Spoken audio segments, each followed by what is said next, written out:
નમસ્કાર, ભાગ્ય દર્પણમાં આપનું સ્વાગત છે. આપની સાથે મિત્રો હું છું આરતી. સમયની સાથે જે બદલાય છે તેની હંમેશા ઉન્નતિ થાય છે. આજના સુવિચાર સાથે ચાલો શરૂ કરીએ ભાગ્ય દર્પણ.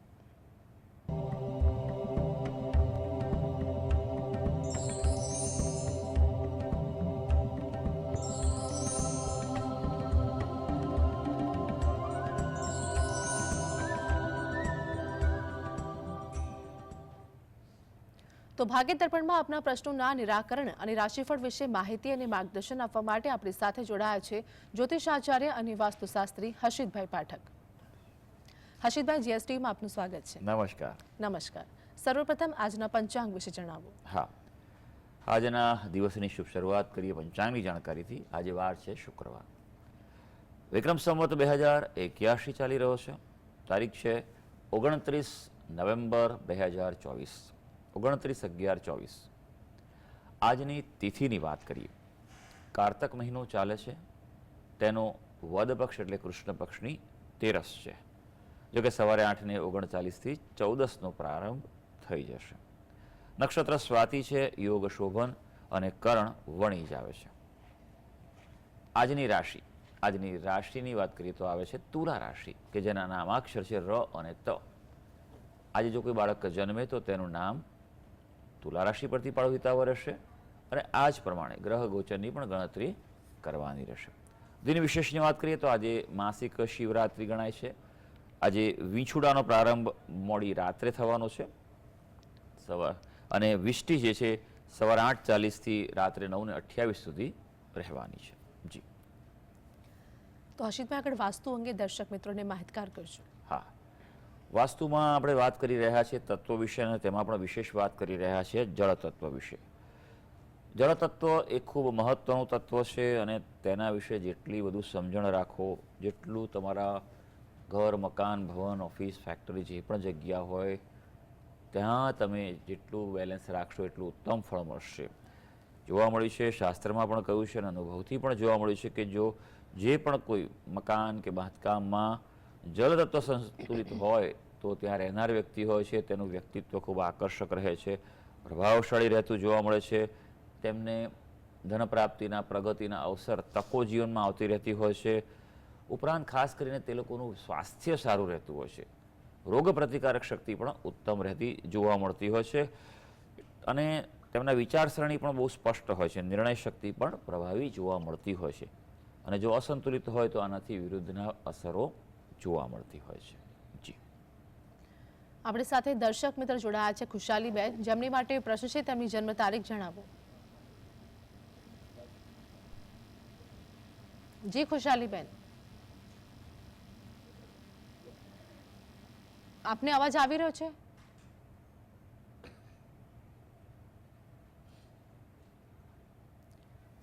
તો આપણી સાથે અન્ય દર્શક મિત્ર જોડાયા છે કોકિલાબેન, જેમની માટે પ્રશ્ન છે તેમની જન્મ તારીખ જણાવો. 7/6/2000. જન્મ સમય શું છે? સવારે બપોરે 11:25. જન્મ સ્થળ જણાવો. રાધનપુર. પ્રશ્ન જણાવો આપનો. રાધનપુર. પ્રશ્ન એને હજુ 25મું વર્ષ ચાલે છે પણ કોઈ નોકરીનો કોઈ મેળ પડતો નથી, એટલે સરકારી નોકરીની ટ્રાય કરે છે. એટલે મળશે કે કેમ? જી. કે પ્રાઇવેટ મળશે કે સરકારી? જી. પ્રશ્ન કોની માટે છે? બાબા માટે. જી. તારીખ ફરી જણાવશો બેન? હા, તારીખ ફરી જણાવશો? 7/6/2000. 7/6/2000. અચ્છા. 7/6/2000. હાજી હાજી. હા. ઓકે, ચાલો જોઈ લઈએ કે કેમ પ્રશ્નો ઊભા થયેલા છે. નોકરી બાબતના, આર્થિક બાબતના પ્રશ્નો અત્યારે જીવનમાં ઘણા બધા જોવા મળતા હોય છે. તકો પણ એટલી છે પણ સામે સ્પર્ધા પણ એટલી છે, તણાવ પણ એટલા છે. તો કુંડળી શું કહી રહી છે તે જોઈ લઈએ આપણે. તો સિંહ લગ્નની કુંડળી આવે છે. રાશિ જે છે તે કર્ક રાશિ આવી રહી છે. કર્ક રાશિ અને સાથે રાહુ પણ છે. ચંદ્ર રાહુનો પ્રબળ ગ્રહણ દોષ અને એ પણ 12મા સ્થાનમાં થયેલો છે. એટલે જીવનમાં ખર્ચા રહ્યા કરે, મહેનત કરો તો એનું પરિણામ ધાર્યું ન આવે. વ્યક્તિ મહત્વાકાંક્ષી હોય અને કંઈક કરવાની ઈચ્છા હોય, ધગશ હોય, પણ પૂરી થવા અઘરું પડે. કર્મસ્થાન છે તેમાં પણ 5 ગ્રહો ભેગા થયેલા છે એટલે એ પણ એકબીજા પર ખેંચાખેંચી કરે તેવું બની શકે એવું છે. શુક્ર મહારાજ અહીંયા અસ્તના થયેલા છે, એ કર્મેશ છે અને એના કારણે આ વસ્તુ બનેલી જોવા મળી રહી છે. તો અત્યારે હાલ શુક્રની દશા ચાલી રહી છે એટલે પ્રયત્ન કરશો, તકો મળી શકશે, પણ બે વસ્તુ ખાસ કરવાની છે. શુક્રની અનુષ્ઠાન કરવાનું છે, શુક્ર મંત્ર જપ કરવાના છે. નિયમિત રીતે શુક્રના મંત્ર જપ કરે, અનુષ્ઠાન કરે, યોગ્ય મુહૂર્તમાં સંકલ્પ લઈને. અને બીજું કે ગ્રહણ દોષનું નિવારણ કરાવે, એ ખૂબ જરૂરી છે. વિન્યાસ સંકલ્પ પદ્ધતિથી ગ્રહણ દોષનું નિવારણ કરાવવાથી જે પ્રતિકૂળતા છે તેમાં રાહત થઈ શકશે. જી દર્શક મિત્ર રક્ષાબેન આપણી સાથે જોડાયા છે, જેમની માટે પ્રશ્ન છે, તેમની જન્મ તારીખ જણાવો. હા મેડમ, મારી જન્મ તારીખ છે 15/8/62. 15/8/62. જન્મ સમય શું છે? 62. જન્મ સમય 14મી ઓગસ્ટ રાત્રે 12:45. 14 ઓગસ્ટ રાત્રે 12:45. જી જન્મ સ્થળ જણાવો. સાવલી. જી ફરીવાર જણાવો. સાવલી. સાવલી, બરોડા ડિસ્ટ્રિક્ટ. જી પ્રશ્ન જણાવો આપનો. પ્રશ્નમાં મારી તબિયત સારી રહેતી નથી અને બીજું મારા ઘરમાં કોઈ ભાડુઆત આવતા નથી. બે વસ્તુ છે. હાજી, બંને પ્રશ્નનો જવાબ એક પછી એક આપણે આપીશું. જે વિગત આવી છે આપની કુંડળીની તે વૃષભ લગ્નની કુંડળી આવે છે, રાશિ મકર રાશિ આવે છે. મકર રાશિને 7.5 ચાલી રહી છે અને હવે છેલ્લો તબક્કો છે. 7.5 પૂરી થવાય છે, માર્ચ મહિનામાં પૂરી થશે, પણ આ છેલ્લા તબક્કામાં થોડું ધ્યાન રાખી દેવાનું, સાચવવાનું. શનિના સૌથી પહેલાં 7.5ના ઉપાય છે તમે નિયમિત કરો, એ બહુ જરૂરી છે. બની શકે તો દરરોજ પીપળે પાણી ચડાવો, નહીતર પછી સોમવાર, ગુરુવાર, શનિવાર ચડાવો અને પ્રાર્થના કરો. શનિવારના દિવસે સાંજના સમયે શનિની વસ્તુઓનું દાન કરો, હનુમાન ચાલીસાના પાઠ કરો નિયમિત, તો એનાથી રાહત થશે. બીજું કે આપની જે કુંડળી છે તેમાં રોગસ્થાનનો સ્વામી એ શુક્ર છે અને શુક્ર તેનાથી 12મે છે, માટે તમારા કુળદેવીને પ્રાર્થના કરો, અનુકૂળતા આવી શકશે તમારી. અને સૌથી અગત્યની વાત એ છે તમારા ઘરનું વાસ્તુ ચેક કરાવો. લાંબા સમય તકલીફ હોય તો વાસ્તુ દોષની અસર પ્રભાવી જોવા મળે છે. અને હા, તમે જે કહ્યું તો એ ભાડે ચડતું નથી, એમાં પણ એવું બનતું હોય કે તમારું મકાનમાં કોઈ પ્રકારે વાસ્તુ દોષ હોય, નકારાત્મક ઉર્જાનું પ્રમાણ હોય, તો ક્યાં એવું બનતું હોય છે કે વ્યક્તિ આવે જોવા રહેવા માટે, પણ અંદર આવ્યા પછી એમને સારું ન લાગે તેવું બને. બરાબર છે? તો વાસ્તુ દોષનું નિવારણ કરાવવાનું આપને ખાસ સલાહ આપી રહ્યો છું. એ કરાવવાથી ઘણી બધા ફેર જોવા મળશે. જી આપણી સાથે ભાવનાબેન જોડાયા છે, જેમની માટે પ્રશ્ન છે, તેમની જન્મ તારીખ જણાવો. હા, મારા બાબા માટે પૂછવાનું છે. 26/8/97. જન્મ સમય શું છે?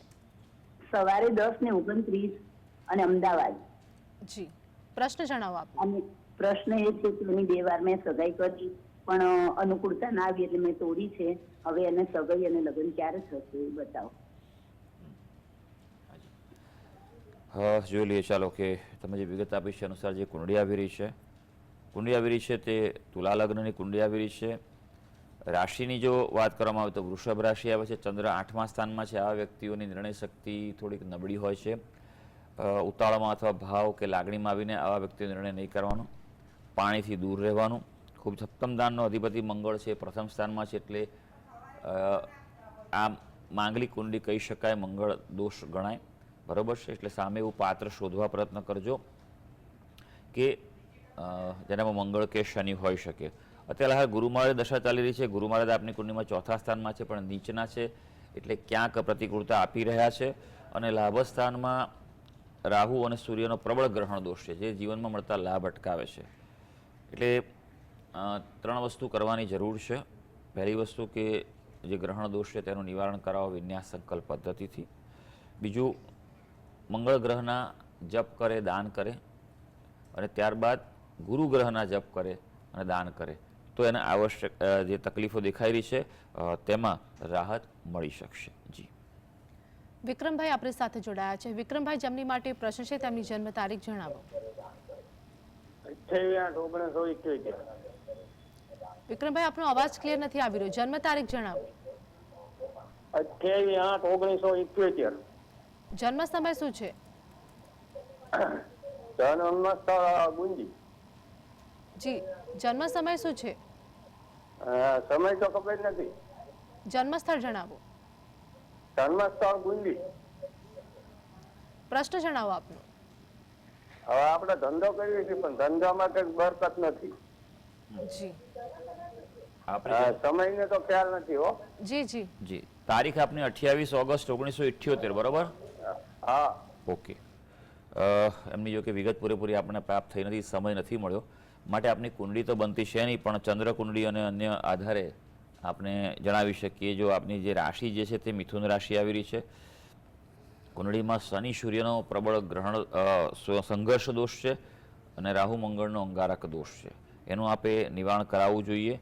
અત્યારે હાલ શનિ મહારાજની જ દશા ચાલી રહી છે આપની, અને ખાસ સૌથી અગત્યની વાત છે કે થોડોક સમય રાહ જોવી પડે એવું છે. હજી પણ 2025નું વર્ષ પણ મધ્યમ ગણી શકાય. એના મધ્ય ભાગ બાદ 2025નું મે મહિનાથી અસર સારી જોવા મળી શકે એમ છે. બે વસ્તુ આપ ખાસ કરાવો, જે મેં કહું, અંગારક દોષ અને સંઘર્ષ દોષ છે તેનું આપ નિવારણ કરાવો, અને ગણપતિ દાદાની ઉપાસના કરો બને તેટલી વધારે.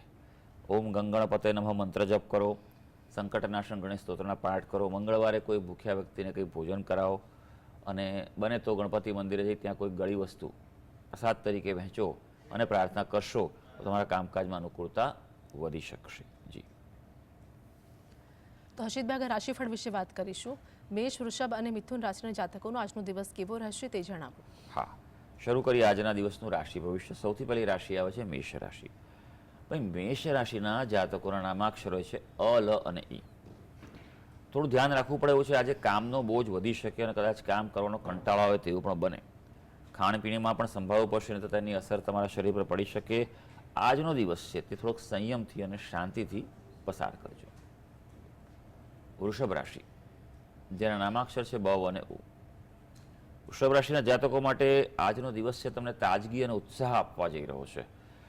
કોઈ નવી ખરીદી કરવી હોય તો તેનું પ્લાનિંગ થઈ શકે એવું છે. દાંપત્ય જીવનમાં આજે ગ્રહો તમને અનુકૂળતા સૂચવી રહ્યા છે. હવે વાત કરીશું મિથુન રાશિની, જેના નામાક્ષર છે ક, છ અને ગ. ભાઈ, મિથુન રાશિના વ્યક્તિ માટે વાત કરીએ તો પરિવારમાં આનંદનું કંઈ પ્રસંગ બને કે તેવું કંઈક ઘટના થાય તેવું બની શકે. નોકરિયાત વર્ગ માટે સારું છે.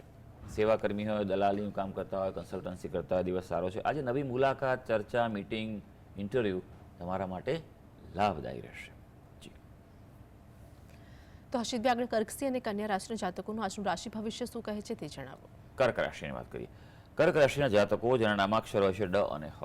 કોઈ નવી શરૂઆત કરવી હોય તો કરી શકાય. નવું કોઈ પ્લાનિંગ કરવું હોય તો અનુકૂળતા છે. હા, અભ્યાસ ક્ષેત્રે અનુકૂળતા છે. એટલે ફક્ત વિદ્યાર્થીઓને, કોઈ પણ વ્યક્તિને કોઈ પણ ઉંમરે કંઈ પણ નવું શીખવું હોય, નવી સ્કિલ કે નવું અપગ્રેડ કરવું હોય તો આજે થઈ શકે તેમ છે. આજે ધાર્મિકતામાં વધારો થશે, એટલે થોડુંક પૂજાપાઠ કે દેવદર્શનનું પ્લાનિંગ કરી લેજો. સિંહ રાશિ, જેના નામાક્ષર છે મ અને ટ. ભાઈ, સિંહ રાશિના વ્યક્તિ માટે ખાસ કે થોડુંક મનમાં આજે ચિંતા રહે તેવું બની શકે, એટલે શાંતિથી દિવસ પસાર કરજો. વિવાદ ચાલતો હોય એમાં ખાસ કરીને સામાજિક ક્ષેત્રે તો દૂર રહેવાની ખાસ સલાહ છે. ભલે આપણો વાંક હોય કે ના હોય, આજે દૂર રહેજો. હા, નવા કોઈ રોકાણ કરવાના હોય તો પણ થોડું વેઇટ એન્ડ વોચની સ્થિતિ અપનાવવાની તમને આજે સલાહ છે. કન્યા રાશિ, કન્યા રાશિના જાતકોના નામાક્ષર હોય છે પઠ અને અણ. ભાઈ, આપણા માટે જો ખાસ વાત કરીએ તો ધાર્મિક યાત્રાનું આયોજન થાય, કોઈ ભગવાનના મંદિરે જવાનું થાય, કોઈ યાત્રાએ જવાનું થાય, પ્રવાસે, તેવું બની શકે એવું છે. આર્થિક લાભના આજે યોગ છે, માટે તે બાબતે આજે થોડા એક્ટિવ રહી જશો. હા, અને માંદગી હશે, કોઈ પ્રકારની તબિયતની તકલીફ હશે તો આમાં આજે રાહત જણાવવાની લાગે છે. જી આપણી સાથે દર્શક મિત્ર જોડાયા છે અશ્વિનભાઈ, જેમની માટે પ્રશ્ન છે તેમની જન્મ તારીખ જણાવો. જન્મ તારીખ છે 4/9/1966. 4/9/1966. જન્મ સમય શું છે? જન્મ સમય 3 તારીખ રાત્રિના 12:30 વાગે. જન્મ સ્થળ જણાવો. જન્મ સ્થળ છે વાંસાવર, ગોંડલ તાલુકો આવે. જી, પ્રશ્ન જણાવો આપનો. અત્યાર સુધી તો જીવન બહુ સારું રહ્યું છે ઈશ્વરની કૃપાથી. હવે આવનારું ભવિષ્ય, મતલબ નજીકનું 2-5 વર્ષમાં સામાજિક દ્રષ્ટિએ કેવું રહેશે અને તબિયત, તંદુરસ્તી દ્રષ્ટિએ કેવું રહેશે. આપ શું કરો છો ભાઈ? એક્ટિવ છો અત્યારે? હા, હું જોબ કરું છું એકદમ. ઓકે, સારું. ચાલો જોઈ લઈએ કે તમે જે વિગત આપી છે અનુસાર કુંડળી આવી રહી છે આપની. વૃષભ લગ્નની કુંડળી આવી છે. લગ્નનો સ્વામી શુક્ર ચતુર્થ સ્થાનમાં, સુખ સ્થાનમાં છે. બુધ અને સૂર્યની સાથે છે. લાભસ્થાનમાં ચંદ્ર અને શનિની યુતિ છે. એક પ્રકારનો વિષ દોષ છે, પણ બુદ્ધિશાળી વ્યક્તિ પણ બનાવે, પણ શંકાશીલ સ્વભાવ પણ બનાવે છે પોતાના જીવનમાં. આવા વ્યક્તિઓ કેલ્ક્યુલેશન ખૂબ સારું કરી શકતા હોય છે, રિસર્ચ સારું ખૂબ કરી શકતા હોય છે. હવેનો સમયની વાત કરીએ તો અત્યારે રાહુ મહારાજની દશા ચાલે છે. રાહુ મહારાજની એ 12મા સ્થાનમાં છે, એટલે થોડું આર્થિક બાબતે સંભાળજો. કોઈ રિસ્કી નિર્ણય લેવાના હોય તો ધ્યાન રાખજો. ખાસ કરીને આર્થિક બાબતે કોઈ પ્રકારનું જો કોઈ રોકાણ કરવાનું હોય કે કંઈક એવું પ્રાપ્ત થતું હોય તો ધ્યાન રાખજો. હા, તમારી બચતમાં વૃદ્ધિ થઈ શકશે, સેવિંગ્સમાં વૃદ્ધિ થઈ શકે એવો તમારો આવનારો સમય છે. અને સૌથી અગત્યની વાત કે આપની મીન રાશિ છે. મીન રાશિને 7.5 ચાલી રહી છે. હજી પહેલો તબક્કો છે જે માર્ચમાં પતશે, ત્યારબાદ બીજા 5 વર્ષ બાકી છે, અઢી વર્ષના 2 તબક્કા. એટલે એ વાતનું ખાસ ધ્યાન રાખજો. શનિના ઉપાય કરવાથી રાહત રહેશે તમને ઘણી બધી વસ્તુઓમાં. નહીં તો પછી શારીરિક બાબતે થોડાક પ્રશ્નો ઊભા થાય તેવું બની શકે એવું છે. શનિવારના દિવસે સાંજના સમયે શનિની વસ્તુઓના દાન કરો. કોઈ ગરીબ જરૂરિયાતમંદ વ્યક્તિ હોય તેવા વ્યક્તિઓને ખાસ કરજો. ખાસ કરીને નિયમિત રીતે અને ખાસ શનિવારે હનુમાનજી મંદિરે જઈ ત્યાં તેલ સિંદૂર ચડાવી હનુમાન ચાલીસાનો પાઠ કરીને પ્રાર્થના કરશો તો તમને રાહત રહી શકશે. આપણી સાથે અન્ય દર્શક મિત્ર જોડાયા છે વસંતભાઈ, જેમની માટે પ્રશ્ન છે. તેમની જન્મ તારીખ જણાવો. શાંતિ, હું મારા બાબા માટે વાત કરું છું. જી, જન્મ તારીખ જણાવો તેમની. મારા બાબાની જન્મ તારીખ 1/9/89. જન્મ સમય શું છે? જન્મ સમય, જન્મ રાશિ, જન્મ સમય રાતના 2:45. જન્મ સ્થળ શું છે? જન્મ સ્થળ હોસ્પિટલમાં થતી. જન્મ સ્થળ શું છે? હોસ્પિટલમાં પણ જન્મ સ્થળ તો હશે ને? 2:45 ટાઈમ તેનો. જી, જન્મ સ્થળ જણાવો. જન્મ સ્થળ અમદાવાદ. અમદાવાદ. પ્રશ્ન જણાવો આપનો. હા, પ્રશ્ન જણાવો આપનો. મારા બાબાને આજે 27 વર્ષ પૂરા થયા, જી તો હજુ એના મેરેજ નથી થતા. જી. કેટલા વર્ષ પૂરા? 27 વર્ષ પૂરા થયા. કઈ બાબતમાં મેળ નથી પડતો ભાઈ? એના મેરેજ બાબતે તકલીફ પડે. અચ્છા, મેરેજ બાબતે તકલીફ પડે છે. હાજી, ચોક્કસ જોઈ લઈએ આપણે કે કુંડળી શું આવી રહી છે. કારણ કે કુંડળી જે કહે છે એ પ્રમાણે જ આપણે નિર્ણય લેવાના છે. તો આગળ આપણે જોઈ લઈએ કે જે કુંડળી જે સૌથી પહેલાં સ્થિતિ જોવાની હોય છે કે મંગળ ગ્રહ જે છે તે શું સૂચવી રહ્યો છે. હવે તમારી જે કુંડળી જે છે તેમાં મંગળ દોષ નથી. મિથુન લગ્ન આવે છે અને મેષ રાશિ આવે છે. યોગની વાત કરીએ તો થોડું હજી ટાઈમ લાગશે એવું લાગે છે. હજી 4-6 મહિના જેવો સમય લાગશે. સમજો કે 2025ના માર્ચ એપ્રિલથી એક સારો યોગ શરૂ થઈ રહ્યો છે જે લગભગ 1 વર્ષ સુધી ચાલશે. એટલે કોઈ પ્રકારે ચિંતા ના કરશો, એના સમય યોગ્ય રીતે થઈ શકશે. ખાસ કરીને 2 વસ્તુ કરવાની જરૂર છે. એક તો કુંડળીમાં વિષ દોષ છે તેનું નિવારણ કરાવો વિન્યાસ સંકલ્પ પદ્ધતિથી. આટલું કરવાની ખાસ જરૂર છે. અને બીજું, ગુરુ ગ્રહના જપ કરે અને દાન કરે. આટલું કરશે તો અનુકૂળતા વધી શકશે, સારું પાત્ર જીવનમાં આવી શકશે. જી હર્ષિતભાઈ, આગળ રાશિફળની વાત કરીશું. તુલા, વૃશ્ચિક અને ધન રાશિના જાતકોનો આજનો દિવસ કેવો રહેશે તે જણાવો. હા, તુલા રાશિની વાત કરીએ જેના નામાક્ષરો છે ર અને ત. ભાઈ, તુલા રાશિના વ્યક્તિઓ માટે આજના દિવસે ધ્યાન રાખવાનું છે કુટુંબમાં, સમાજમાં કોઈ ગેરસમજ થઈ શકે એટલે એ બાબતે બાજી સંભાળવી પડશે. હા, સામાન્ય ધનલાભની પણ શક્યતાઓ આજે દેખાઈ રહી છે. હા, વિદ્યાર્થીઓને થોડી પ્રતિકૂળતા છે, માટે વધુ મહેનત, વધુ અભ્યાસની જરૂર પડવાની છે. વૃશ્ચિક રાશિ જેના નામાક્ષર છે ન અને ય. ભાઈ, વૃશ્ચિક રાશિના વ્યક્તિઓ માટે માનસિક ઉત્સાહ વધે તેવો દિવસ છે. પોઝિટિવિટી ફીલ કરશો આજે. મિલન મુલાકાતના પ્રસંગો છે આજે, તે પણ સારા જઈ શકે એવું છે. અને આજે માન સન્માનમાં વૃદ્ધિ થાય તેવા પણ યોગો ગ્રહો દર્શાવી રહ્યા છે. ધનુ રાશિ. ધનુ રાશિના જાતકો જેના નામાક્ષરો છે ભ, ધ, ફ અને ઢ. આજના દિવસે થોડું સાવધાનીથી કાર્ય કરવાની સલાહ છે. કોઈ પ્રકારે રિસ્ક ન લેતા સંયમથી કામ કરજો. ખાસ કરીને સરકારી કાર્યો હશે તો તેમાં અવરોધ થવાની શક્યતા છે. હા, વિદેશથી લાભ થાય, વિદેશની બાબતોમાં આજે અનુકૂળતા રહેવાની છે. જી. તો હર્ષિતભાઈ, આગળ અંતિમ 3 રાશિ મકર, કુંભ અને મીન વિશે જણાવો. હા, મકર રાશિની વાત કરીએ. મકર રાશિના જાતકોના નામાક્ષરો છે ખ અને જ. કોઈ નવી શરૂઆત કરવી હોય તો દિવસ સારો છે, આર્થિક લાભની આશા પણ ફળવાની છે અને ખાસ અવિવાહિત વ્યક્તિઓ માટે શુભ દિવસ છે, પાત્ર પસંદગી માટે પ્રયત્ન જરૂર કરી લેજો. કુંભ રાશિ, જેના નામાક્ષર છે ગ, સ, શ અને શ, એ આપણા માટે લાંબી મુસાફરીના યોગ છે. એટલે કોઈ પ્લાનિંગ થતું હોય યાત્રા પ્રવાસનું તો આપ કરી શકો છો, અથવા કોઈ દૂર વસતા કોઈ સ્નેહી સંબંધી ઓળખીતા વ્યક્તિ સાથે મુલાકાત થાય, વાત થાય તેવું પણ આજે બનવાનું છે. પણ ગજા બહારનું કામ ન કરતા કાર્યબોજો માપનો લેજો, નહીં તો પછી થાકનો અનુભવ થવા જઈ રહ્યો છે. મીન રાશિ, જેના નામાક્ષર છે દ, ચ, ઝ અને થ, મીન રાશિના વ્યક્તિઓ માટે વાત કરીએ તો આજે થોડુંક ધ્યાન રાખજો, ગુસ્સામાં વધારો થાય, થોડી બેચેનીનો અનુભવ થાય તેવું પણ બની શકે, ક્યાંક માનસિક અશાંતિ પણ રહેશે. અને હા, યાત્રા પ્રવાસનું આયોજન થઈ શકે, કંઈક બહાર જવાનું પ્લાન હોય તો કરી શકો છો. તો સર્વે દર્શક મિત્રોનો આજનો દિવસ શુભ અને મંગળકારી જાય તેવી ઈશ્વરને અભ્યર્થના. હર્ષિતભાઈ, જીએસટીવી સાથે જોડાવા બદલ દર્શક મિત્રોને માહિતી અને માર્ગદર્શન આપવા બદલ આપનો આભાર. ધન્યવાદ. નમસ્કાર. તો ભાગ્ય દર્પણમાં હાલ બસ આટલું જ. ફરી મળીશું, ત્યાં સુધી આપ જોતા રહો જીએસટીવી.